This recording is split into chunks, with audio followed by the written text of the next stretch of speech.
Boa noite. Veja os destaques do Brasil TV desta quarta-feira, 17 de fevereiro. O deputado federal Daniel Silveira, do PSL, passou o dia na Polícia Federal do Rio. Ele foi preso depois de fazer apologia ao AI-5 e defender a destituição imediata de todos os ministros do STF, o que é inconstitucional. Começa o estudo que vai vacinar quase uma cidade inteira no interior de São Paulo para avaliar o efeito da imunização contra a Covid. Em Betim, o risco de rompimento de uma barragem tira famílias de casa. E ainda as celebrações da quarta-feira de cinzas na Igreja Católica tiveram que se adaptar por causa da pandemia. É agora no Brasil TV.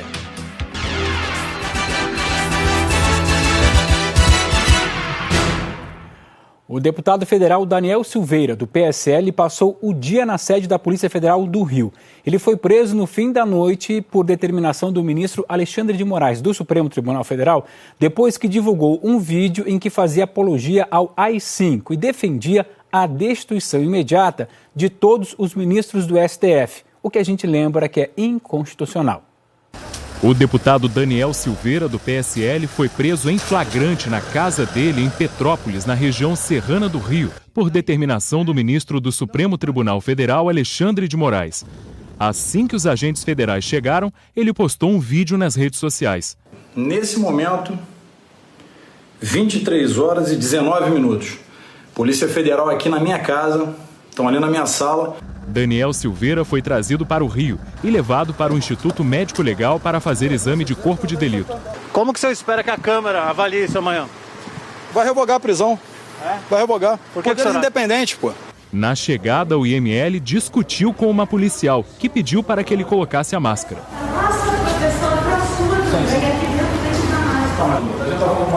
E se eu não quiser votar? E se eu não quiser votar? Se a senhora falar mais uma vez, eu não voto. Tá? Se falar mais uma vez, eu não voto. A senhora é policial, eu também sou polícia, e aí? Eu sou deputado federal, e aí? O deputado reclamou, mas depois obedeceu à orientação. Por volta de 1h30 da manhã, os policiais chegaram com o deputado à sede da Polícia Federal.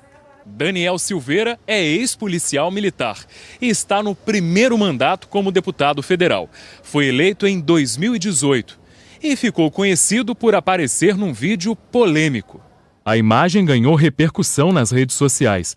Daniel Silveira destruiu uma placa que homenageava a vereadora Marielle Franco, assassinada em março de 2018. Agora à tarde, o plenário do Supremo Tribunal Federal analisou a prisão do deputado Daniel Silveira e, por 11 votos a 0, por unanimidade, manteve a prisão do parlamentar. A cobertura completa sobre a prisão, toda a repercussão política do caso, você tem daqui a pouco no Jornal Nacional. E a gente fala agora da vacina contra a Covid-19. Hoje a vacinação foi interrompida na cidade do Rio, porque não tem data marcada para voltar. E na Baixada Fluminense, a maioria dos municípios ainda tinha vacina e por isso essas doses estão sendo aplicadas, mas nos próximos dias esse estoque pode acabar. Em Nova Iguaçu, teve gente que madrugou na fila. A dona Janira foi a primeira. Chegou às 4h30 da manhã.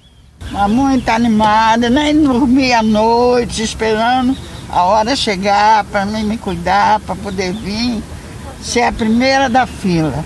Os primeiros idosos a chegar receberam uma flor. Enquanto isso, os parentes faziam questão de registrar cada passo. Eu acho que transparência nunca fez mal a ninguém. Então, não vejo motivo para negar. Os portões já abriram, as pessoas começaram a se vacinar. Mas o movimento não diminui. Por volta das 6 da manhã, eram cerca de 10 carros por aqui. Agora, olha só como está a fila. Não dá para ver nem mais onde ela termina. O município está vacinando só quem tem mais de 85 anos. E diz que as doses devem durar até o fim de semana. Mas para manter o controle, está cobrando o comprovante de residência. O que vem para Nova Iguaçu é para a população de Nova Iguaçu. Se a gente vacina um morador de outro local, acaba que o morador de Nova Iguaçu fica sem a vacina. Então a gente está tendo que exigir o comprovante de residência. Em São Gonçalo, hoje a fila estava um pouco menor do que ontem, quando teve muita reclamação. O secretário de Saúde disse que a cidade só tem cerca de 2.000 doses e deve precisar interromper a vacinação nos próximos dias. Foi uma demanda muito maior do que se esperava, muito maior do que aconteceu durante todo o carnaval, uma vez que nós mantivemos a vacinação. Então, assim, nós recebemos 8.200 doses na semana passada. Ainda temos algumas, provavelmente amanhã ou no máximo sábado isso se encerrará. No Rio, a campanha de vacinação está suspensa a partir de hoje. Essa manhã, alguns idosos que não sabiam que o calendário precisou ser interrompido foram até esse posto em Copacabana. Soube agora. Não sabia. Eu tive aqui 3 vezes, me disseram que era hoje, que não ia faltar. Gente que vai ter que esperar mais um pouco para sentir a mesma alegria da dona Janira, que mostramos no começo da reportagem lá em Nova Iguaçu. Depois de muita ansiedade, hoje ela finalmente conseguiu se vacinar. Tá feliz, dona Janira? Feliz, estou me sentindo vitoriosa. Tem que se sentir mesmo, né? A vacinação contra a Covid é um desafio principalmente para os pequenos municípios. No interior de Rondônia, os profissionais de saúde tiveram que percorrer mais de 50 quilômetros para imunizar os idosos acamados na zona rural. O Gedeon Miranda tem os detalhes.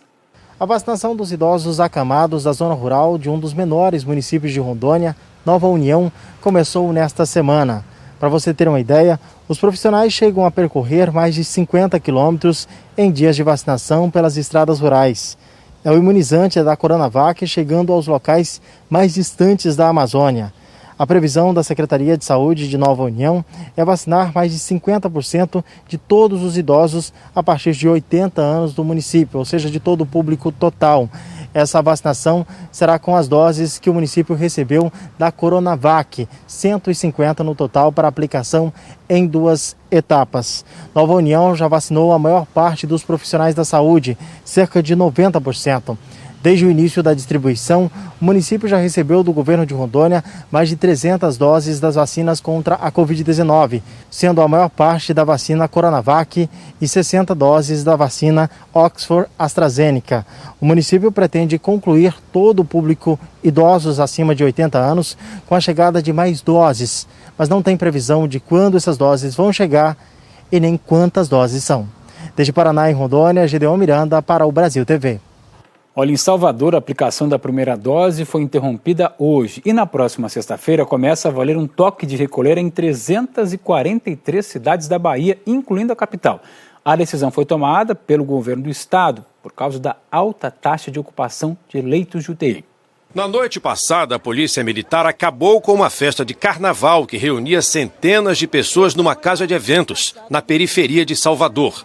O ingresso custava R$ 1,99. Ninguém usava máscara. Combater esse tipo de aglomeração é um dos objetivos do toque de recolher decretado pelo governo da Bahia e que entra em vigor na próxima sexta-feira. A medida proíbe a circulação de pessoas entre 10 da noite e 5 da manhã e vale inicialmente por uma semana. O problema é que as pessoas não estão tomando consciência de que é grave. Você vê os jovens hoje aí, todo mundo sem máscara, na praia, passeando, curtindo. E aí quando acontecer uma coisa mais grave, aí vai chorar o leite derramado que já não tem mais jeito. Apenas os serviços essenciais terão autorização para funcionar durante o toque de recolher. E a Polícia Militar vai fiscalizar. Bares, restaurantes e outros estabelecimentos que desobedecerem serão fechados e equipamentos de som apreendidos. Os responsáveis podem ser indiciados por crime contra a saúde pública, com pena prevista de até 1 ano de prisão. Dos 417 municípios baianos, 74 estão fora do decreto. Essas cidades ficam em regiões onde a ocupação dos leitos de UTI para a Covid não está em níveis alarmantes. Segundo a Secretaria de Saúde da Bahia, a taxa de ocupação dos leitos de UTI exclusivos para pacientes com Covid-19 é de 74% no estado. Na região metropolitana de Salvador, a cidade de Mata de São João também vai proibir a partir de sexta-feira o acesso de pessoas que não sejam moradoras, entre 8 da manhã e 5 da tarde. A medida só não vale para trabalhadores de serviços essenciais e ambulâncias. O toque de recolher na Bahia será um aliado da vacinação no combate ao vírus. Mas em Salvador, a aplicação da primeira dose contra a Covid foi interrompida hoje, porque as doses acabaram. Um novo lote de vacinas está sendo esperado para a próxima terça-feira. Um estudo para avaliar a capacidade da vacinação em massa de reduzir o contágio do coronavírus começou a ser feito hoje numa pequena cidade que fica no interior de São Paulo. O projeto pretende ter praticamente todos os moradores adultos da cidade de Serrana vacinados dentro de 2 meses.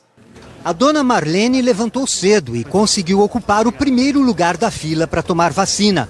6 pessoas da família dela pegaram Covid. Eu estou muito feliz porque não só eu, mas a cidade inteira, é um privilégio para nós muito grande, um presente de Deus para nós, né? O governador de São Paulo, João Dória, do PSDB, e o diretor do Instituto Butantan, Dimas Covas, acompanharam a vacinação dos primeiros 5 moradores. O projeto de vacinar os cerca de 30 mil moradores de Serrana, que têm mais de 18 anos, vai usar 8 escolas municipais. As pessoas vacináveis foram cadastradas e divididas em 4 grupos de cores diferentes. Cada grupo vai ser vacinado em semanas diferentes. Serão 4 dias para cada grupo receber a primeira dose e depois de um mês, mais 4 dias para a aplicação da segunda. Como se trata de um estudo clínico, o atendimento de cada voluntário deve demorar 1h30, tempo necessário para responder a um questionário e fazer exames. O estudo aqui de Serrana tem como objetivo avaliar os efeitos da vacina numa comunidade e não apenas em indivíduos. A eficácia da Coronavac já foi comprovada com os testes clínicos de fase 3. Agora, com a imunização de uma cidade inteira, o que se pretende é entender os efeitos sobre dados, como a taxa de transmissão do vírus e o impacto nas internações e nas mortes. Os primeiros resultados devem sair em maio. A gente fez todo um mapeamento antes da vacina e a gente vai fazer um mapeamento após. Se eu consigo reduzir o número de casos graves com essa avaliação, essa intervenção coletiva, eu consigo reduzir o número de internações, que na maioria das vezes é o gargalo por número de CTIs e leitos, como a gente tem visto nos últimos meses. O município foi escolhido porque é pequeno e tem uma taxa de infecção alta. Um inquérito sorológico feito no meio do ano passado revelou que 10% da população tinham se contaminado com o coronavírus e 2,5% estavam com a doença ativa. A incidência era a mais alta do estado.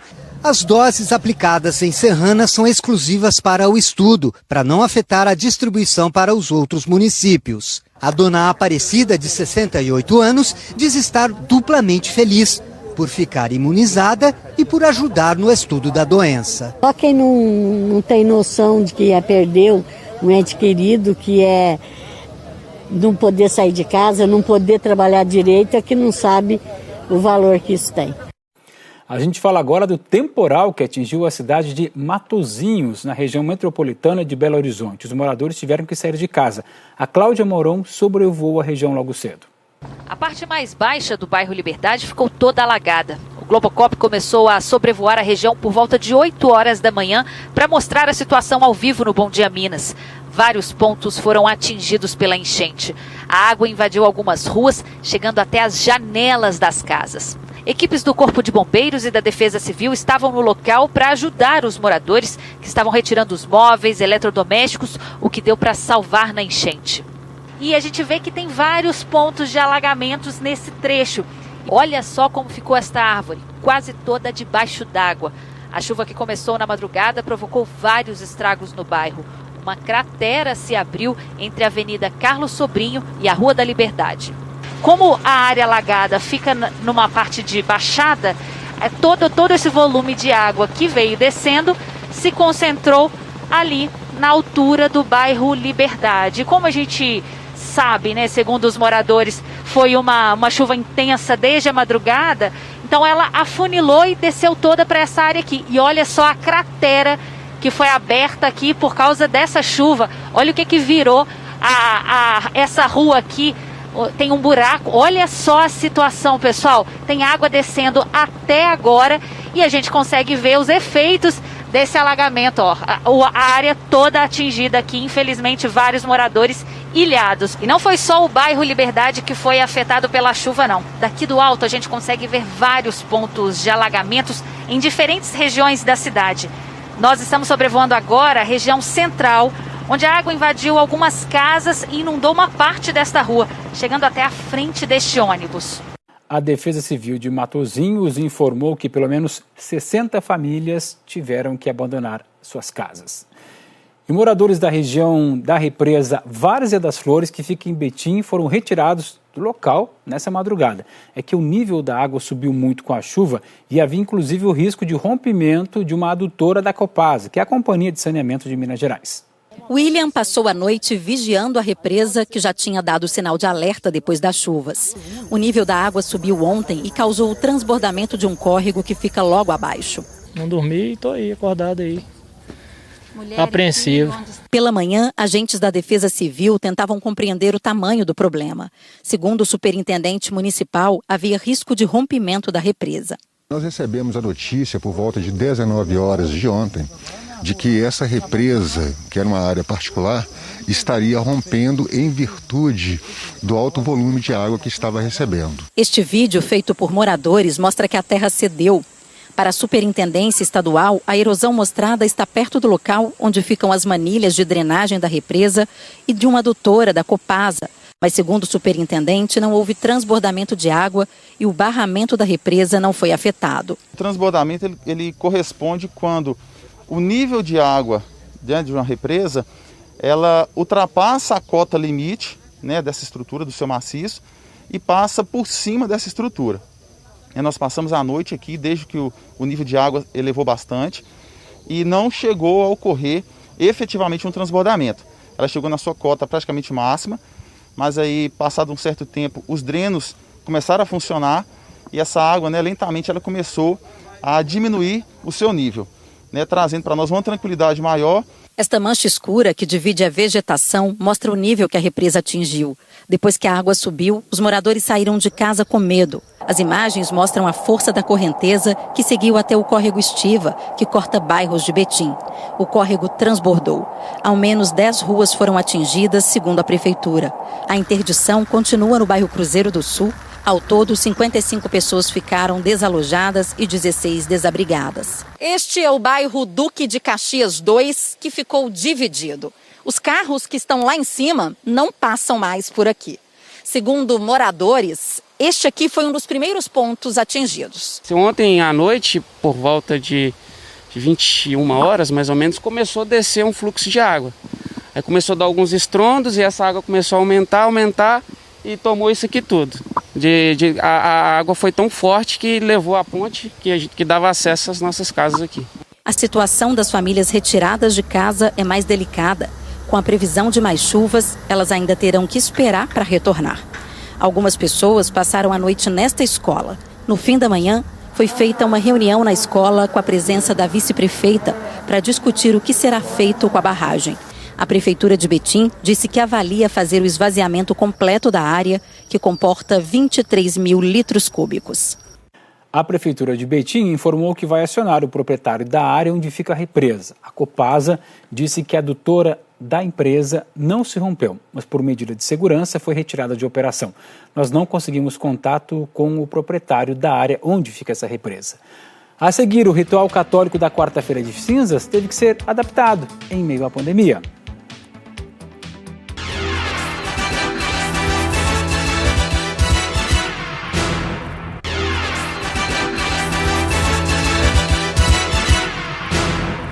Brasil TV de volta com a informação da prisão preventiva do cantor Marcelo Pires Vieira, o Belo. O artista é investigado por realizar um show numa escola municipal no Rio, no Complexo da Maré, que fica na Zona Norte. Isso foi na última sexta-feira, o que foi até sábado pela manhã. O evento não tinha autorização da Secretaria de Educação. A gente mostrou aqui no Brasil TV as imagens desse show clandestino. Dava para ver uma multidão aglomerada dentro do colégio até às 6 da manhã. Muita gente ainda estava neste evento.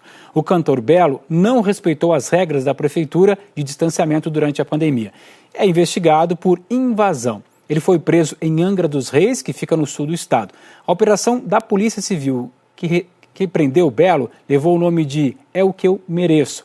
Além do cantor, a Justiça expediu mandados de prisão contra 2 sócios da produtora responsável pelo evento, contra o homem apontado como o chefe do tráfico na região. A polícia também cumpriu mandados de busca e apreensão e apreendeu equipamentos de som e veículos. Nós não conseguimos contato com a defesa de nenhum deles. Bom, a gente também entrou em contato com a assessoria do cantor Belo, mas até o fim da tarde não recebemos resposta. E hoje é quarta-feira de cinzas, é dia da tradição católica que dá nome ao feriado e marca o início do período de Quaresma. Em tempos de pandemia, as celebrações precisaram ser adaptadas. É isso mesmo. Por aqui as celebrações começaram cedinho, às 6 da manhã e vão até às 10 da noite. Por causa de um decreto da Prefeitura de Campo Grande, o público está limitado a apenas 40% da capacidade do local. São 3 pessoas por banco. Durante todo o dia de hoje, passaram por aqui cerca de 4.000 pessoas. Para se ter uma ideia, na quarta-feira de cinzas do ano passado, a pandemia ainda estava no início, passaram por aqui pelo Santuário de Nossa Senhora do Perpétuo Socorro cerca de 30.000 pessoas. Outra coisa que está diferente este ano, durante as celebrações, os fiéis não estão recebendo as cinzas na testa em formato de cruz, como determina o rito da Igreja Católica. O sacerdote ou ministro coloca as cinzas sobre a cabeça da pessoa e em silêncio, e todo mundo de máscara. A quaresma começa hoje para os católicos e segue pelos próximos 40 dias, quando os fiéis fazem penitência e jejum para relembrar os 40 dias que antecederam a morte de Jesus Cristo. Voltamos ao estúdio. E a quarta-feira de cinzas normalmente seria um dia de ressaca pós-carnaval. No Rio, era o dia de apuração do desfile das escolas do Grupo Especial. Em São Paulo, o dia da ressaca da campeã. Mas esse ano não teve desfile de escola de samba, nem de bloco de rua. Mas nem por isso deixou de rolar samba. A Águia de Ouro, a grande campeã do ano passado do Carnaval Paulista, fez uma homenagem aos profissionais de saúde que atuam na linha de frente do combate ao Covid-19. Pode não ter carnaval, mas um samba enredo já desponta como campeão. São anjos de branco, na linha de frente, guerreiros fazendo bem, sem olhar a quem. A solidariedade no palco veio de quem arrasou na passarela do samba no passado e fez a Águia de Ouro ser a grande campeã do carnaval no Anhembi. Em meio à incerteza sobre a realização ou não da folia, a Escola da Pompeia decidiu que não precisa de data certa para se fazer o bem. Em um gesto de agradecimento, eles homenagearam os profissionais da saúde que há quase um ano combatem a Covid-19. Hoje choro, porque já se foi, dói meu coração, doaram suas vidas, mas não foi vão. Infelizmente, na minha família, há umas 2 semanas atrás, a gente perdeu meu sogro e a gente acompanhou toda a dedicação desses profissionais da saúde, né? O empenho deles, o carinho deles com a nossa família. É só mesmo uma maneira muito simples, muito singela da gente agradecer a eles, né? As escolas de samba perderam muita gente para o novo coronavírus. Pessoas que viviam para o carnaval. Integrantes da velha guarda, harmonias, ritmistas. Gente como a dona Lucinda, madrinha de bateria da ala das baianas na Império de Casa Verde. Com muita satisfação, com muito orgulho de ser a madrinha das baianas. Olha só, quantos anos de carnaval, dona Lucinda? Já mais de 20 anos. Mas a comunidade do carnaval sabe enfrentar derrotas, dar a volta por cima e recomeçar. Nos barracões, a produção ainda é tímida. Esse carro alegórico é do ano passado, mas já tem gente aqui trabalhando com muita garra para deixar tudo pronto para quando a folia voltar. E pelo menos um carnavalesco tem um motivo a mais para acreditar na vitória da vida. O Flávio Campelo, da Tom Maior, passou 40 dias internado, 25 deles entubado. E quando saiu do coma, o carnaval foi uma das primeiras lembranças que vieram à cabeça. Eu lembro de quando eu ter acordado, ter começado a memorizar e lembrar de sambas nostálgicos, de fazer um levantamento de toda a minha trajetória no carnaval e me fez realmente a querer sobreviver àquilo, a querer sair daquilo, a querer lutar por aquilo que naquele momento era mais importante para mim, que era a minha vida. Para o próximo carnaval, ele já trabalha com uma certeza, a de que sairá campeão. Eu já vou entrar naquela pista como um vitorioso, né? E uma das coisas que eu já fiz, inclusive, foi uma camisa que eu vou usar na primeira vez que eu pisar naquela pista, naquele Anhembi, que vem escrito simplesmente, eu venci. O Brasil TV fica por aqui, outras notícias logo mais no Jornal Nacional, às 8h30, horário de Brasília. Para você, uma boa noite e até amanhã.